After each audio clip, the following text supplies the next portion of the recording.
बहुत समय पहले इज़राइल देश में एक आदमी था जिसका नाम था योना। वह परमेश्वर का नबी था, यानी वह जो परमेश्वर की आवाज़ सुनता था और वह लोगों तक उसका संदेश पहुंचाता था। एक निनवे नामक बड़े नगर में पाप बढ़ चुका था। लोग आपस में झगड़ रहे थे और शैतान की पूजा की जा रही थी।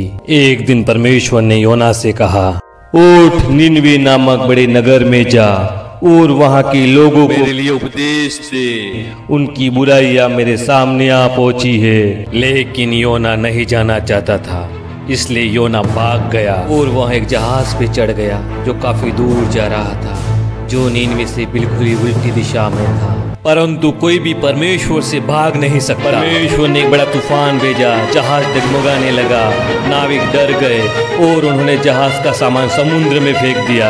लेकिन योना तो नीचे सो रहा था। नाविकों ने उसे जगाया और कहा, तुम कौन हो? तुम यहाँ कैसे? कहीं ये तूफान तुम्हारी वजह से तो नहीं? योना ने कहा, मैं परमेश्वर से भाग रहा हूँ। उसी ने समुद्र और धरती बनाई है।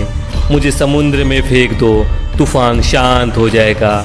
नाविक कतराने लगे, लेकिन नाविकों ने अपनी जान बचाने के लिए योना को समुद्र में फेंक दिया और तूफान शांत हो गया।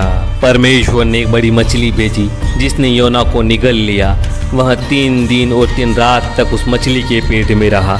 मछली के पेट में योना ने परमेश्वर से प्रार्थना की, उससे पश्चाताप किया और कहा, हे प्रभु, मैं तेरे मंदिर की ओर देखूंगा, तुझसे फिर कभी नहीं भागूंगा। तब परमेश्वर ने मछली को आज्ञा दी और उसने योना को समुद्र के किनारे उगल दिया। इस बार योना निनवे गया। उसने लोगों को परमेश्वर का संदेश सुनाया और कहा, 40 दिनों में निनवे नष्ट हो जाएगा। निनवे के राजा और सभी लोग पश्चाताप करने लगे। उन्होंने उपवास किया, राख पे बैठ गए और परमेश्वर से दया की भीख मांगने लगे। परमेश्वर ने उन्हें क्षमा कर दिया। योना को यह अच्छा नहीं लगा।